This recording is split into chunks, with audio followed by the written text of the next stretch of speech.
2기 이재명 대표 체제 출범이 확실해졌지만 최고위원 후보 경쟁이 가열되면서 민주당 지도부 경선이 요동치고 있습니다. 정봉주 최고위원 후보는 이른바 명파리 발언으로 득표율이 크게 내려갔고 김건희는 살인마라고 한 전현희 후보는 두 번째로 많은 표를 얻으며 다시 당선권에 들어갔습니다. 구혜진 기자입니다. 오늘 서울 지역 경선에서 정봉주 최고위원 후보의 득표율은 6위에 그쳤습니다. 나머지 16개 지역에서 정 후보는 15%의 누적 득표율을 기록해왔는데 절반 수준인 8.61%로 떨어진 겁니다. 정 후보가 이재명 전 대표를 향해 각을 세우는 듯한 행보를 보이자 이 전 대표 지지자들이 반발한 걸로 보입니다. 쏟아지는 야유에도 정 후보는 이재명 파리물이 이른바 명파리를 척결하겠다는 의지를 재차 확인했습니다. 이재명을 지키는 당원들의 진정성을 팔아 내가 이재명 임내하면서 실세 권력 노름하는 한 줌도 안 되는 극소수 인사들을 반드시 속아내겠습니다. 여전히 당선권인 3위를 지키고 있는 만큼 정면 돌파하겠다는 걸로 풀이됩니다. 이재명 당대표 후보는 작은 차이로 싸우지 말자며 통합을 강조했습니다. 경쟁을 하다 보면 오해도 발생하고 또 섭섭한 마음도 생길 수 있기 때문에 이 전당대회가 끝나면 다시 또 하나로 잘 합쳐질 것입니다. 반면 김건희는 살인마란 발언으로 논란의 중심이 된 전현희 후보는 오늘 17.4%로 두 번째로 많은 표를 얻으며 당선권인 5위로 올라섰습니다. 이재명 후보는 서울에서도 압승을 이어가며 누적 득표 89.9%로 당대표 연임을 굳혔습니다. 민주당은 내일 전당대회에서 일반 여론조사와 대의원 투표 결과 등을 합산해 새 지도부를 확정합니다. JTBC 구혜진입니다. 일제강점기 때 청산리 대첩을 이끌었던 김좌진 장군에 대해서 국민의힘 대변인이 공산주의와 연결됐을 거라고 말해서 논란이 일고 있습니다. 김 장군의 손녀인 김을동 전 의원은 할아버지가 공산당원에 암살당했는데 무슨 소리냐며 반발했습니다. 강버들 기자입니다. 윤희석 국민의힘 대변인은 어제 군 정신교육 교재에 독립운동가 이름이 빠진 데 대해 공산당 입당 전력을 이유로 들었습니다. 우리 군이 자유민주주의 체제에서 그의 적대 세력과 싸워야 하는 사명을 갖고 있는 상황에서 네. 국군의 정신교재에 고려공산당 이력이 있는 분이 있는 게 맞느냐. 그러면서 함께 빠진 김좌진 장군도 공산주의 쪽과 연결됐다는 주장을 내놨습니다. 김좌진 장군도 네. 당시에 독립운동 했었던 북한도 위주의 위에 갔을 예. 때는 우리의 주변 국가들이 사회주의 공산주의의 그때 당시 그랬을 수 본령이기 있죠. 네네네. 때문에 예. 어쩔 수 없이 그쪽하고 연결이 됐을 거예요. 그리고 예. 그런 역사도 있고요. 네. 그러니까 김좌진 장군의 손녀인 국민의힘 소속 김을동 전 의원은 황당한 주장이라고 말했습니다.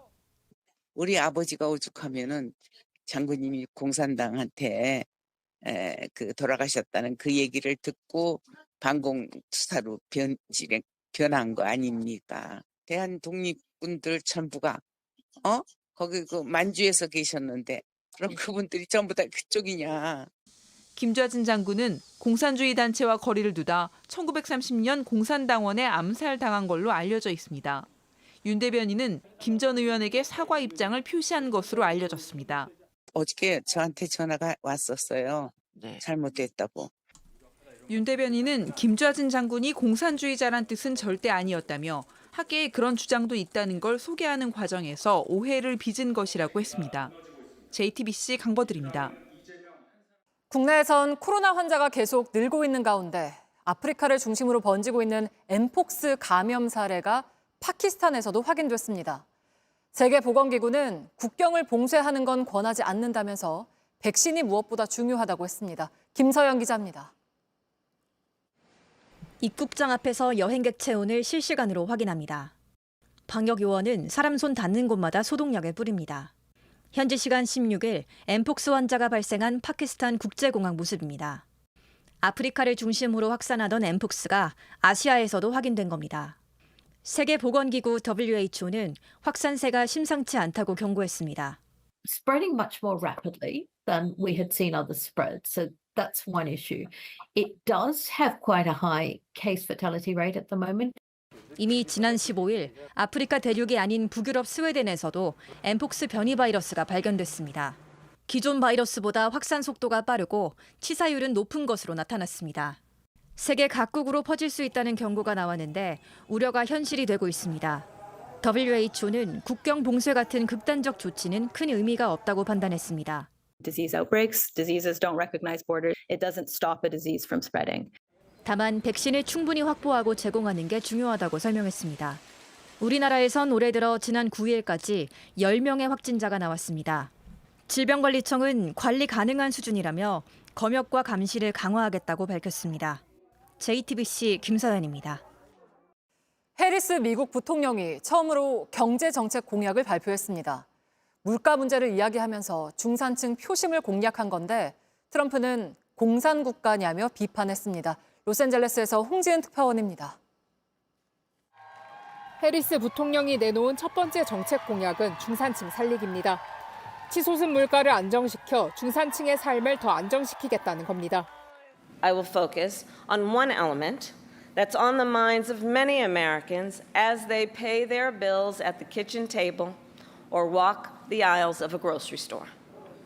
And that is lowering the cost of living. 바이든 정부의 아킬레스건인 물가 문제에 해법을 내놓겠다는 건데 대형 식품 기업의 바가지를 연방정부 차원에서 금지하고 밀린 의료비 빚을 탕감하는 공약 등도 내놨습니다.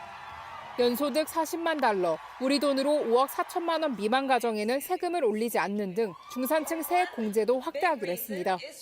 트럼프 전 대통령을 억만장자를 위해 싸우는 사람이라고도 깎아내렸습니다. 반면 트럼프 전 대통령은 해리스의 경제정책은 공산주의식 통제라며 맹비난했습니다. She's running on the Maduro plan. We call it the Maduro plan, like something straight out of Venezuela or the Soviet Union. Kamala Harris is a radical California liberal. 초박빙 구도 속 해리스와 트럼프의 신경전은 고조되고 있습니다.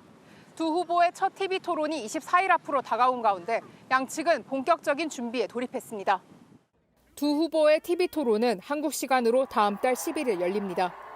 로스앤젤레스에서 JTBC 홍지은입니다.